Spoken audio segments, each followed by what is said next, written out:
So I've done this deep dive on endocrine disruption, just even with 2 pesticides. So I'm not even talking the PFAS or forever chemicals. Let's just talk glyphosate and atrazine. And they are so deeply tied to what's going on with people's hormones. Major decreases in testosterone in men. It's completely messing with the estrogen in women. It is even going so far as to change the genitalia of the kids that are born to the women that have glyphosate in their urine. The Environmental Protection Agency is supposed to protect people and the environment, except when it doesn't. Did you know that right now they are trying to loosen regulations and allow more pesticides like glyphosate and atrazine into our environment? These are harmful for our hormonal health and even our children's genitalia. I talked about this with Kelly Ryerson recently. She's also known as the glyphosate girl. So check out this video because this information is critical and we can act on it now. Kelly, thanks for joining me on my YouTube channel. Thank you for having me. Look, you are known as the glyphosate girl, but it's not just glyphosate that we need to be wary of. Tell me about this Toxic Substance Control Act that is up for grabs. It's a bill coming down the pike, right? Well, so what has happened is at the EPA, there's a lot of shenanigans going on that most of us in MAHA do not approve of. Really, everyone, most sane people, if they heard what was going on, would be really appalled. So what's happening is there's a law that was passed a while ago called the Toxic Substance Control Act. Oh, wait, it's already passed? It was already passed. So okay. It was a rule that was passed to do the appropriate kind of toxicology tests on various chemicals. These things aren't actually, this isn't in the pesticide catalog, it's the other kinds of chemicals that we're exposed to. So like the plastics and those forever chemicals that are over there. So what's strangely happened is they are trying to change the rule at the EPA to make it so that a lot of chemicals don't have to go through the same rigor that the rule was intended for. So it's almost opening the floodgates for more chemicals to come into our environment. In fact, that is literally what someone at the EPA said. Really? We're going to open the gates to let these chemicals in. Like literally, that's what she said. But can the EPA just change a rule if they want to? As it turns out, they can. But the one thing that people can do, which unfortunately the time passed because it was last week that they were due, but many people, hundreds of people wrote in to comment, because that's the one thing you can do. Now, the thing is that in the past, when there's been an issue, the EPA has taken comments and they still do what they want. So I think that it's good that people still write in, because what other recourse do we have? Right. But I think that the picture is a lot bigger than that right now, because, as I said, the EPA is not behaving well between that and also with other things with forever chemicals that they're letting in. The PFAS, they're loosening the regulation around, and those are forever chemicals that are included in some pesticides, but also all over the place. Wait, but what would motivate them to loosen the regulations? Because aren't they trying to protect the environment and protect people's health? Isn't it shocking? So this is the opposite of MAHA. And what happened is that when the first MAHA report came out, so this is like May of last year, there were a few chemicals that were mentioned. And there was a really big focus on glyphosate and atrazine for 2, but also on this idea of accumulation of pesticides and other chemicals that you're exposed to. And they're building up, and what is that doing in our body with these microdoses all day? So that was discussed there. About 3 or 4 weeks later, all of a sudden, who was put into the EPA but 2 of the largest lobbyists for chemical companies that exist. You mean so they were given appointments? That's right. Oh no, so that means they're in charge. They are in charge. They are in charge of all regulation. They aren't if anything, there will be more pesticides this term, and already there's been a loosening around dicamba, which is one that's terrible for farmers. And it's very, very confusing because it is very counter to everything else that's going on, even counter to what the USDA is doing. It is awful. In fact, in many ways, I would say this is the very worst EPA that we've ever had.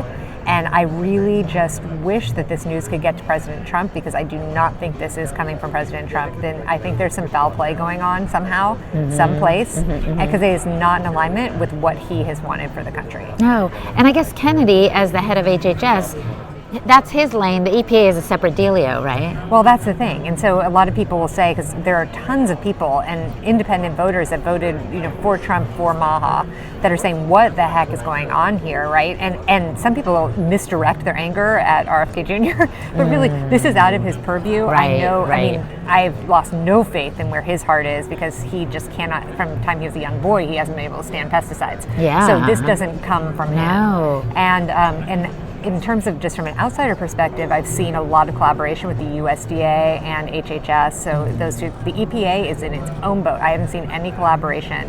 And unfortunately, we're not going to get Make America Healthy Again until that chemical aspect is addressed. So is all we can do really comment? To the EPA? Yeah, so in terms of that TSCA rule that I was talking about earlier, that was just a comment. I think that the more pressure that we can put, frankly, on just raising the awareness in our own circles that this is going on, and specifically, I think that they need to know that in 2026, this is going to be coming to bite them, because no one wants this. And in fact, I ran a poll with Make Texas Healthy Again. Oh. And they look to see in likely Republican 2026 voters what their perspective was on pesticides.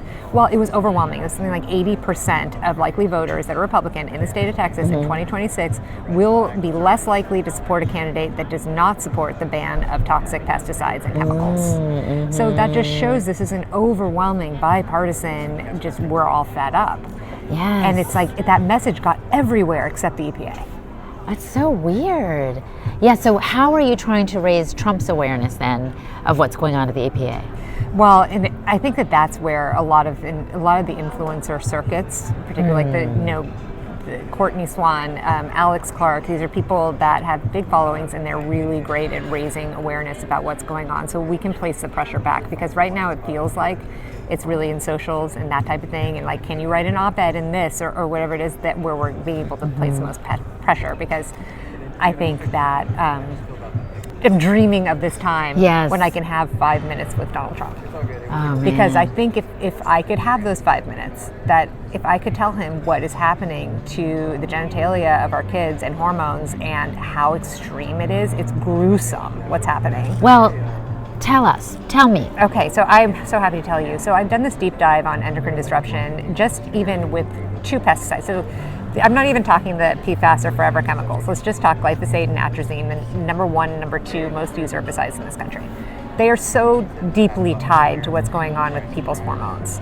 It's connected to major decreases in testosterone in men. It's completely messing with the estrogen in women.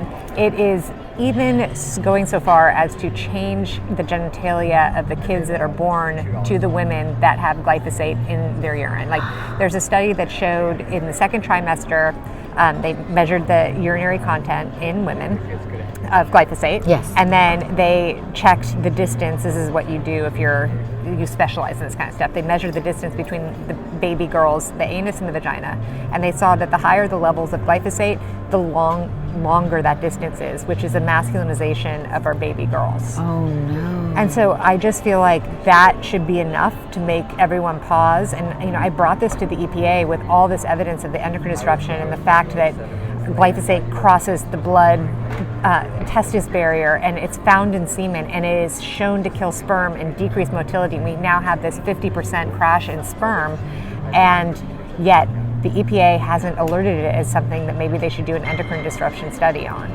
Oh my goodness. It is so bad, and I don't see how we can have normal sexual health or reproduction in this country until this is addressed. And it's only going to be worse now with this TSCA ruling with the plastics, because as you probably know, that those are also really endocrine disrupting. Oh, huge. And what's going through my mind right now too is I spoke with Zen Honeycutt recently, and she said the school lunches have very high levels of glyphosate, and that also vaccines have glyphosate. So if you're a mom and you're like, gosh, I don't know what to do, this is a lot of heavy information, number 1, make your kids lunches, 100%. Right? And then also avoid shots, because those shots are just an injection of all kinds of chemical, it's like a chemical soup, obviously, but if glyphosate's in there, that's going to mess with your kids. Oh my gosh, isn't that just shocking? And glyphosate has been shown to cross the blood-brain barrier, and so then that's carrying with it whatever it is so terrible. And that was thanks to Moms Across America for initiating that study. Yes. And Stephanie Seneff, I believe, was on that too. Yes. So amazing to find that, but it's so interesting because that was done, and of course it was silenced. But we know that Secretary Kennedy has that information, and he's very well aware of glyphosate, and so hopefully, we'll see some more results from that. So in terms of going back to the EPA and these forever chemicals and opening the gates for looser regulations, are there private companies that we can turn to and say, please consider what you have in your, like, kind of like when Vani Hari took her little food babe army to, protest against Kellogg's because they had artificial dyes in the American cereals, but not in the cereals that exported to other countries. Are there private companies that we can say, hey, we don't want these, so at least those companies might take some responsibility? Well, what's interesting is on the glyphosate front. So in 2018, I think it was 2018, Kellogg's announced that they were going to halt all pre-harvest desiccation with glyphosate of all their products. Okay, so now we know Kellogg's was now recently bought, but they said that they were going to do it by 2025. Lo and behold, nothing happened, And so it is interesting because the next step definitely could be, do we pick a company like, say, General Mills? They're an enormous sourcer. So they source tons and tons of grains and all of these things. And now, unfortunately, because this is something consumers have done. They've pushed back enough to not like glyphosate that a lot of the farmers are switching now to paraquat, which causes Parkinson's disease, to use as a pre-harvest desiccant.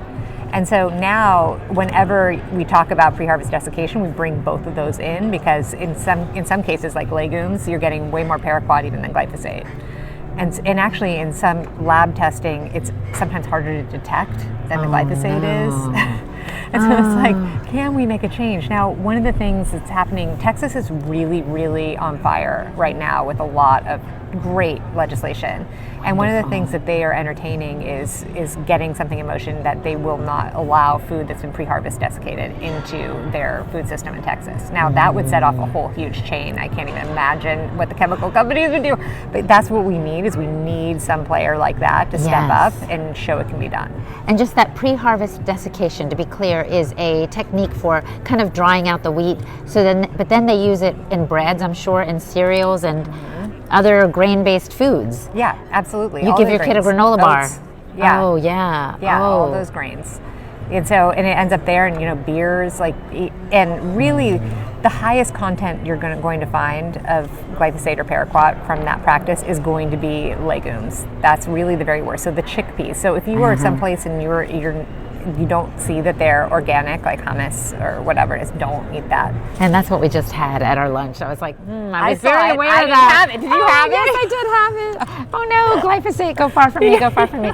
But really, one of my mottos, actually, Kelly, is aware but unafraid. Yes. And so I don't want to live in fear, because I actually don't think that's good for our nervous system. So I try to be judicious and then trust God, in the areas where, it's beyond my control. In this case, I could have avoided the chickpeas for sure, and the hummus. So is there anything else that you would recommend, especially to the moms who are listening right now, for making the best choices to avoid these forever chemicals and these pesticides? Yeah, it seems like it's always the same answer for all of these things. It's just finding the whole foods from places, not the market, although they do sell some things, but finding the real food that you can get at your farmer's market. Buy it directly, ask them what their practices are. Hopefully pick something that's organic, but sometimes it's okay even if it's not, but you need to find that out. And just I for one actually do not enjoy cooking, for example, so this has been a big pain to me. But I think that the other side of how horrible it is to feel sick or have your child sick makes it worth it to put in that time, and there's certainly some easy things to make. But if you are going to be eating quick snack items, then definitely staying away, obviously, from things that are not organic is really important, just because of those sprays and the plastics and all that end up in there. And finally, when you eat meat, this is something interesting I actually didn't know until recently. A lot of the pesticides will accumulate into the fat. So sometimes you find even DDT in there, which has been banned, by the way, since the 70s, I believe. That's crazy. And it's still showing up because it is so persistent, which is exactly what Rachel Carson said was going to happen from DDT, and it is still around. We all have it in ourselves, and it's in our food and the animals and everything. And so that will accumulate usually in the fat of the animal, and so if you can slice that, which you probably would anyway, but not eating that part is a good idea. If you're getting conventional meat. But either way, actually, Really? if there are residual pesticides, which it turns out there are some, even in the grass-fed, just from all the years. Yes, of course. Because of the persistence. Oh, that's so that's going to hard. be a new frontier, which right now we're just trying to clean the food supply, but Yeah. how are we ultimately going to get the forever chemicals and the DDT out? I mean, they are persistent and forever chemicals for a reason, and so that's going to take some major innovation. But once again, I'm not sitting around so worried about it, because I'm like that too. As long as I'm feeling okay, like, I'm going about my things. You do. You just do, and you just do the best you can. That's right. You don't want to end up in that freeze mode, right? You know what I mean? No, Where I you was can't there be an for a while, activist, and you right? can't- Yeah, that's hard. Yeah. You can't be an activist. You don't want to be paralyzed. You want to be kind of motivated and have a healthy perspective, so you don't let the fear get a hold of you. Yes, absolutely. And the other thing is that, well, and this is gruesome, but the upside, one day we all die, right? Yeah, so yeah. living forever isn't real, and so can we coexist with these chemicals? Yeah, we probably can if we just limit them. That's sort of my perspective now, and it is getting out of control. But on the other hand, we all will. What was the average age? They were just saying at this conference, something like 81. Yeah. Hopefully, we'll live longer than that. But, Absolutely. But there is an end date, and so we just manage while we can. That's right. That's right. And the body is very resilient in the Yes. end. The body is extremely resilient and adaptable. So Yes. thank you, Kelly, for your time today. Thank you for having me. Great Very words fun. for the wise.